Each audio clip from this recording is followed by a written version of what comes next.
테크노파크의 주요 소식 전해드립니다. 올해 2분기에는 유독 많은 사업 수주 소식이 들려왔는데요.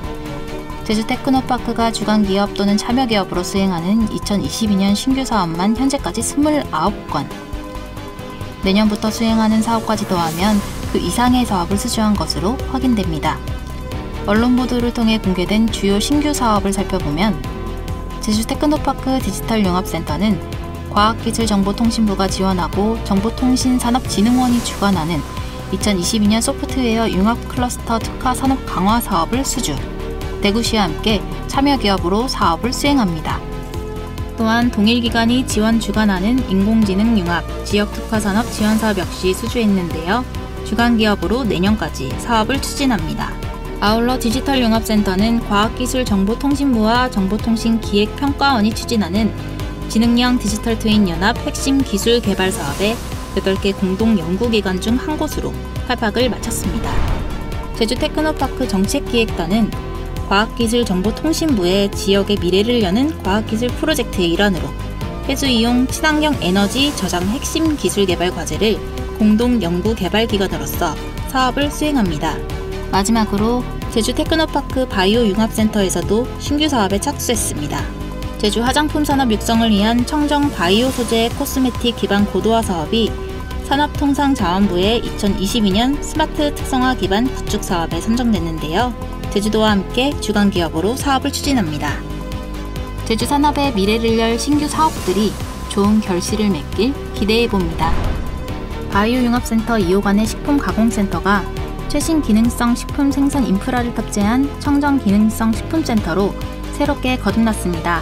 업그레이드된 식품센터는 지상 1층 규모로 추출 농축실, 종합포장실, 품질 관리실 등 30개실의 시설로 구성됐습니다. 이로써 바이오 융합센터에서는 기존 가공식품 제조 생산 기반의 지원 수준을 넘어 제주 청정자원 기반의 고부가 가치 기능성 식품 생산을 위한 연구개발 지원을 포함하여 현대화된 인프라를 활용한 제조와 생산 지원까지 제주 식품기업의 경쟁력 강화를 위한 보다 근본적인 지원을 수행할 수 있게 됐습니다. 청정기능성 식품센터는 오는 12월까지 GMP와 햇섭 등 우수 생산 환경임을 보증하는 시설 인증과 장비 시운전을 마치고 내년 1월 본격 가동에 돌입합니다.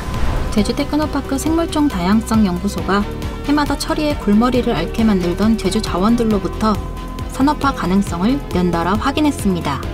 지난 4월 연구소는 제주 풋귤 추출물로부터 피부 주름 개선 효과를 확인했는데요. 표준화된 풋귤 추출물을 12주간 매일 300mg씩 섭취한 40명과 대조식품을 섭취한 40명을 비교하는 인체 적용 시험을 수행한 결과 풋귤 추출물을 섭취한 시험군이 대조군에 비해 눈가 주름이 개선되는 결과를 얻었습니다.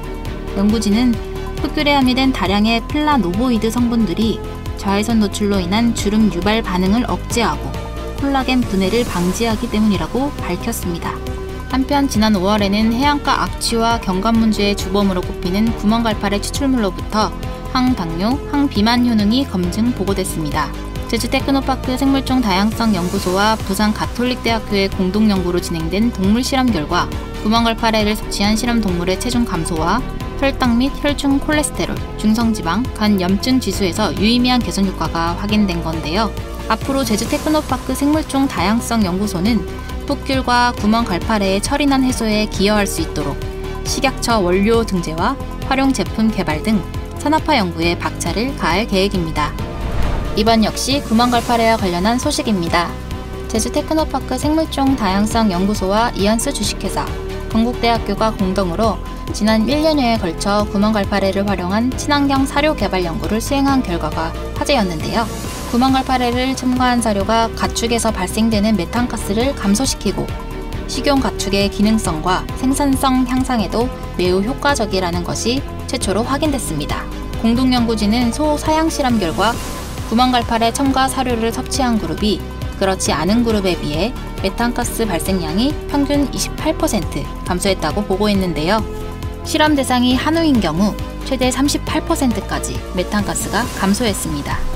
이뿐 아니라 식용가축의 유지방 등과 하루 동안 증가하는 동물의 체중을 향상시키고 가축의 스트레스 저감에도 효능을 보였는데요. 특히 이번 연구가 주목받는 이유는 지구온난화를 초래하는 원인의 약 30%를 메탄가스가 차지하면서 축산 농가의 메탄가스 발생량 감소 노력이 중요한 문제로 떠오르고 있기 때문입니다. 생물종 다양성 연구소는 앞으로 가축의 메탄가스를 28% 이상 감소시킬 수 있는 구멍갈팔의 기능성 사료 첨가제 개발을 본격화해 나갈 계획입니다. 제주 테크노파크가 자체 개발한 특허 기술이 도내 기업을 대상으로 활발히 기술 이전되고 있습니다. 제주 테크노파크는 지난 5월 기준 8개 기업과 통상 실시권 허여 계약을 체결해 진행 중임을 밝혔는데요. 올해 제주 테크노파크 특허 기술 이전 신규 협약을 체결한 기업은 제주 기업인 주식회사 좋은친구들인데요. 좋은친구들은 2017년 등록한 특허 기술인 치주질환 예방 또는 치료용 조성물로 구강용품과 의약예품 개발에 나설 예정입니다. 주식회사 휴럼과 코시드 바이오팜은 통상 실시권 연장 계약을 체결했는데요. 휴럼은 항염 활성 및 골대사 관련 인자 억제 활성을 나타내는 까마귀 쪽 나무 추출물 등 3건에 대한 연장 계약을, 코시드 바이오팜은 홍해삼 추출물을 이용한 피부 상태 개선제 조성물에 대한 연장 계약을 각각 연장 체결했습니다. 제주 테크노파크는 앞으로도 제주 중소기업이 연구 개발 역량을 강화하여 성장하는데 마중물 역할을 할 수 있도록 지속적인 특허 기술 확보와 기술 이전 시장을 활성화해 나갈 예정입니다. 이상 제주 테크노파크였습니다.